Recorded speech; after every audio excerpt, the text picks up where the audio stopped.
students, welcome back to Section Power series for business laws where we are going to discuss each and every section to maximize the marks. See, ये जो law का paper है ना, इसमें बहुत सारे students को problem होती है पढ़ाई करने में एंड प्रेजेंट करने में. So most of the students का ये फीडबैक रहता है कि ma'am this is a very difficult subject to score. हम पहले ही कितनी ही पढ़ाई कर ले, कितने ही बेटर तरीके से पेपर लिख के आ जाए, but we could not meet up the expectations of the ICI. हमारा प्रेजेंटेशन मार्क आ जाता है, हमारा टाइम मैनेजमेंट नहीं हो पाता है. तो ये जो सभी के सभी इश्यूज है, ये आपके 100% सॉल्व हो जाएंगे अगर आप सही टेक्निक से, स्मार्ट टेक्निक से इस पेपर की तैयारी करो. और मैं अपने रिवीजन लेक्चर्स में या फिर अपने रेगुलर लेक्चर्स में यही तैयारी करवा के लेती हूँ बच्चों के पास से कि आपका जो अप्रोच है, स्टडी अप्रोच है, वो कैसा होना चाहिए. You should always be exam oriented and exam focused. So always study in that smarter way.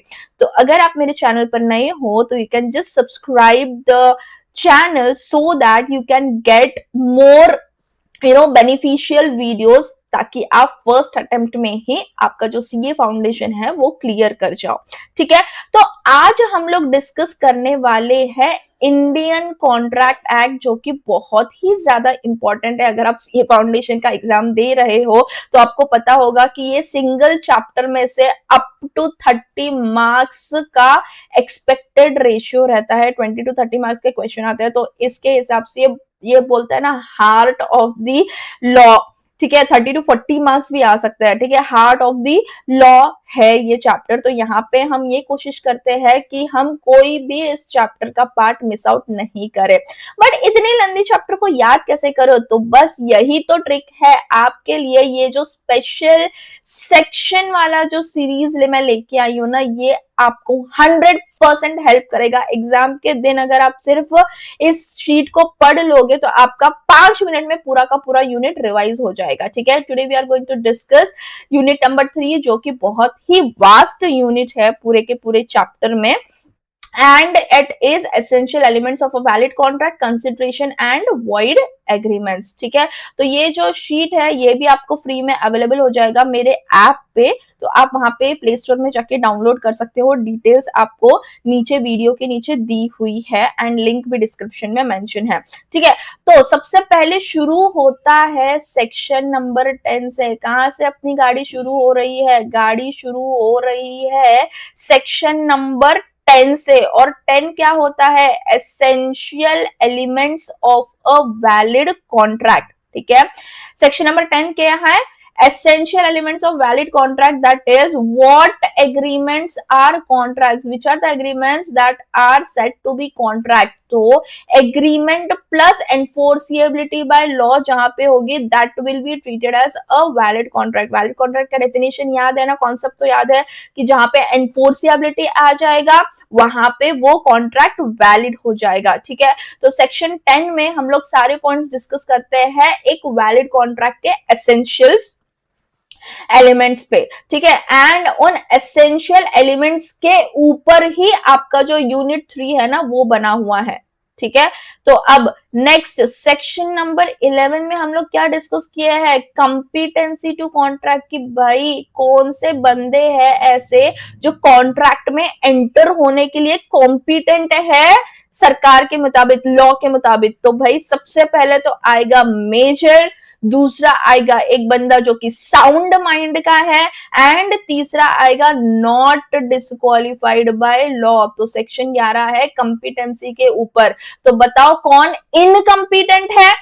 Minor will be incompetent, unsound mind will be incompetent and disqualified person by law will be incompetent. अगर आपको points revise करना है तो वो भी आप revise कर सकते हो कि भाई माइनर के साथ सारा, माइनर एज अ पार्टनर कभी नुकसान नहीं भुगत सकता है, एज अ एजेंट कभी नुकसान नहीं भुगत सकता है. ठीक है, माइनर के साथ जो भी एग्रीमेंट रहेगा वो वॉइड एब इनिशियो रहेगा, वो रैटिफाई नहीं हो सकता है. ऐसे बहुत सारे सेक्शंस पढ़े हैं हमने.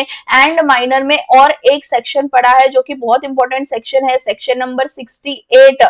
68 भी पढ़ा है हमने। नेसेसरीज का वाला जो सेक्शन है, जो माइनर को नेसेसिटीज प्रोवाइड करता है, उसका सेक्शन है, ठीक है। फिर नॉट डिस्क्वालिफाइड बाय लॉ, तो भाई कौन से ऐसे बंदे हैं जो डिस्क्वालिफाइड हो चुके हैं, फॉर एग्जाम्पल एलियन, ठीक है। जिस कंट्री के साथ हमारा वॉर चल रहा है उसके सभी सिटीजन को हम क्या बोलेंगे, एलियन बोलेंगे। एंड इस तरीके के बहुत सारे पॉइंट्स आपको दे रखे हैं, तो आप जल्दी से क्विकली उसको रिवाइज कर सकते हो। फिर नेक्स्ट सेक्शन क्या है, ये सेक्शन नंबर 12, साउंड माइंड, इसी का बेटा है ये, ठीक है। कंप्रीहेंसिव कॉन्ट्रैक्ट में साउंड माइंड का सेक्शन है, section number 12, person must understand contract and form rational judgement, यानी कि वो पर्सन साउंड माइंड का होना चाहिए, मतलब कि वो मेंटली इल नहीं होना चाहिए, या फिर वो हैंडीकैप नहीं होना चाहिए, या फिर वो ऐसे सिचुएशन में नहीं होना चाहिए कि जहां पे वो कॉन्ट्रैक्ट करने के काबिल नहीं हो, ठीक है। यही बोल रहा है लॉ यहाँ पे। फिर नेक्स्ट इज सेक्शन नंबर 13, भाई कंसेंट की बात हो रही है। कंसेंट कैसा होना चाहिए, same thing in same sense, consensus ad idem, simple वाला ये सेक्शन है कि कंसेंट कैसा होना चाहिए, same thing in sense, same sense होना चाहिए। फिर अब सेक्शन 14, सेक्शन 14 क्या कहता है कि फ्री कंसेंट होना चाहिए। अब जहां पे भी फ्री कंसेंट की बात हो जाएगी तो वहां पे उसके बच्चे साथ साथ आ जाएंगे। वो क्या है, coercion, fraud, misrepresentation and undue influence.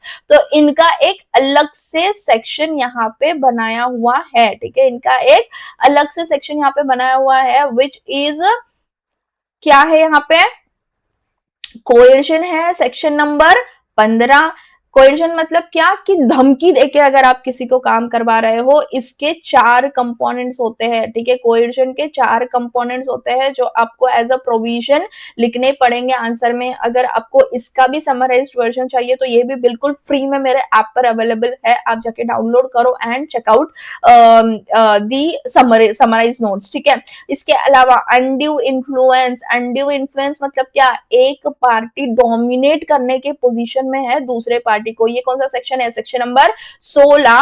And यहाँ पे कितने कंपोनेंट्स है भाई, यहाँ पे है हमारे 3 कंपोनेंट्स, ठीक है। फिर सेक्शन नंबर 17 है फ्रॉड का, इंटेंशन टू डिसीव और induce the other party to enter into the contract. As I always mention कि यहाँ पे ऑब्जेक्टिव भी बहुत ज्यादा इंपॉर्टेंट होता है। कोएर्शन का ऑब्जेक्टिव ये होता है कि सामने वाला कॉन्ट्रैक्ट में आ जाए धमकी देने की वजह से। अनड्यू इन्फ्लुएंस का ऑब्जेक्टिव ये होता है कि सामने वाला अनफेयर एडवांटेज उठा पाए दूसरे बंदे का डोमिनेट करके। फ्रॉड का इंटेंशन क्या होता है, टू डिसीव, ठीक है, सामने वाले को धोखा देना, यही फ्रॉड करने का इंटेंशन होता है। एंड लास्ट इस सेक्शन का मतलब ये जो सीरीज है, ये वाला फ्री कंसेंट वाला जो सीरीज है, यहाँ पे लास्ट क्या है, मिस रिप्रेजेंटेशन। भाई गलती हो गई, भूल चूक हो गई, नॉलेज की कमी के वजह से या फिर कुछ और इश्यू की वजह से इनोसेंट मिस्टेक है, तो यहाँ पे भी हमारे जो कंपोनेंट्स है वो 3 कंपोनेंट्स है, ठीक है। एंड फ्रॉड के हमारे 5 कंपोनेंट्स थे, फ्रॉड के 5 कंपोनेंट्स थे, ओके। एंड मिस रिप्रेजेंटेशन के कितने कंपोनेंट है, 3 कंपोनेंट है कि भाई भूल चूक, like for example false statement believed to be true, breach of duty, ठीक है, इनोसेंट मिस्टेक। तो ये 3 कंपोनेंट हो गए यहाँ पे मिस रिप्रेजेंटेशन में। फिर सेक्शन 19, सेक्शन 19 क्या है, सेक्शन 19 सीधा सा है इफेक्ट ऑफ कोर्ट।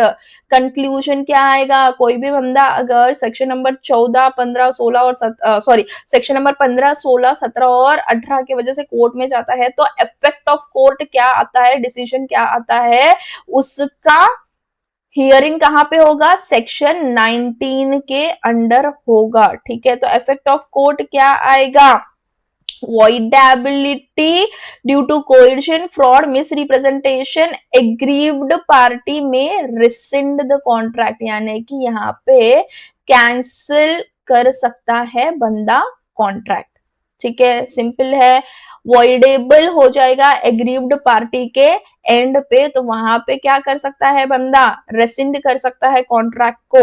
और फ्रॉड में क्या कर सकता है बंदा, वो रेसिंड कर सकता है, वो स्यू फॉर डैमेजेस कर सकता है, और वो साथ ही साथ क्या कर सकता है, ओरिजिनल परफॉर्मेंस भी डिमांड कर सकता है, ठीक है। तो ये 3 इफेक्ट है फ्रॉड में। अब 19A किसका है, अनड्यू इन्फ्लुएंस का इफेक्ट क्या आएगा कि भाई contract is voidable at the option of the affected party.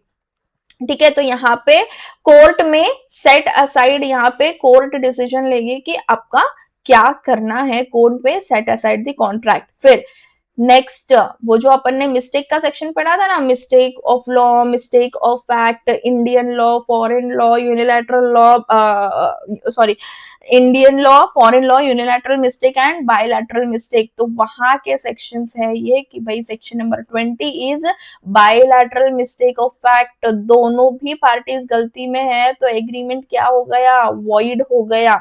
Mistake of law of India is section number 21, valid contract है, still the contract will be valid in case of Indian law।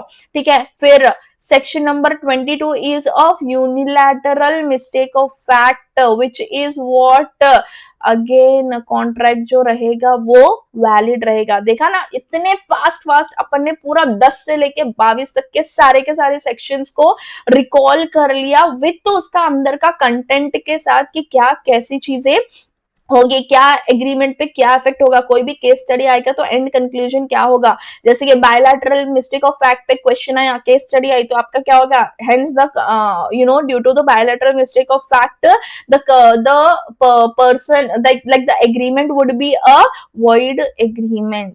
ठीक है, तो इस type से आपको question आएंगे। चलो अभी आगे बढ़ते हैं, section number 23, lawful object and consideration. इसमें तो बहुत सारे पॉइंट्स दिए हुए हैं। लॉफुल ऑब्जेक्ट का कंसिडरेशन मतलब कि क्या, for example it should not be oppose to the public policy. ठीक है, एंड उसके अंदर भी उन्होंने बहुत सारे पॉइंट्स अपने को दे रखे हैं, जैसे कि इलीगल एक्टिविटी नहीं होना चाहिए, ट्रैफिकिंग नहीं होना चाहिए, वेजरिंग एग्रीमेंट नहीं होना चाहिए एंड सो ऑन। ठीक है, तो सेक्शन नंबर 23 किस चीज का है, लॉफुल ऑब्जेक्ट एंड कंसिडरेशन होना चाहिए। ठीक है, illegal, immoral, oppose to public policy नहीं होना चाहिए। Then section number 24, unlawful in part. For example कोई भी एक कॉन्ट्रैक्ट है जिसमें का एक पार्ट वैलिड है, एक पार्ट इनवैलिड है, यानी कि एक पार्ट लीगल है, लॉफुल है और दूसरा पार्ट जो है वो अनलॉफुल है, तो हम लोग पूरे के पूरे उस एग्रीमेंट को क्या बोलेंगे, वॉइड कह देंगे। ठीक है, तो सेक्शन नंबर 24 किसका है, पार्ट कंसिडरेशन का, लॉफुल एंड अनलॉफुल। फिर section number 25, agreement without consideration, unit 2 का पॉइंट है ये कि कुछ एग्रीमेंट विदाउट कंसिडरेशन वॉइड होते हैं, लेकिन यहाँ पे एक्सेप्शंस है, जैसे कि exception is natural love and affection, past voluntary services, time bed date, gift is also an exception. ठीक है, या फिर लैंड के रिलेटेड एक पॉइंट था, ठीक है, वो भी एक एक्सेप्शन था यहाँ पे। तो ये सभी का सभी क्या है, ये यूनिट 2 का है, लेकिन हमारे सीरीज में यहाँ पे इसका भी मेंशन है, इसलिए मैंने वो आपको यहाँ पे भी रिवाइज करवा दिया है। ठीक है, फिर नेक्स्ट क्या है, section number 26, restrain of marriage. Restrain of marriage मतलब क्या, कि मैरिज को करने से रोकना इज वॉइड। किसके मैरिज को करने से रोकना, मेजर के मैरिज को करने से रोकना, कुछ एग्रीमेंट कर लेना, दैट इज वॉइड। फिर रिस्ट्रेन ऑफ ट्रेड, किसी को बिजनेस करने से रोकना, that is treated as void. These are all void agreement guys. ये जो हम लोग बात कर रहे हैं ना यहाँ पे इन सेक्शंस की, ये सेक्शन क्या है, ये है वॉइड एग्रीमेंट्स की कैटेगरी। ठीक है, अब रिस्ट्रेन ऑफ ट्रेड में भी कुछ आपको एक्सेप्शंस दिए हुए हैं, जैसे कि sale of goodwill, partnership agreement. ठीक है, कुछ स्पेशल केसेस है, तो ये सारे एक्सेप्शन के पॉइंट्स आपको जाके देख लेना है समरी नोट्स में से। फिर restraint of legal proceeding, section number 28 की भाई आप किसी को भी कोर्ट में जाने से रोक नहीं सकते हो, हर इंसान का अधिकार है अगर कि उसको कुछ प्रॉब्लम आती है एग्रीमेंट में तो वो कोर्ट में जा सकता है। ठीक है, तो अगर आप कोई भी ऐसा एग्रीमेंट करते हो जहां पे आप किसी को कोर्ट में जाने से रोक रहे हो तो वो वॉइड कहलाएगा। लेकिन यहाँ पे भी कुछ एक्सेप्शंस है जहां पे लोग आर्बिट्रेटर को अपॉइंट करते हैं, जैसे कि आउट ऑफ द कोर्ट अगर उसको सेटलमेंट करना है तो वो एक्सेप्शन के पॉइंट है।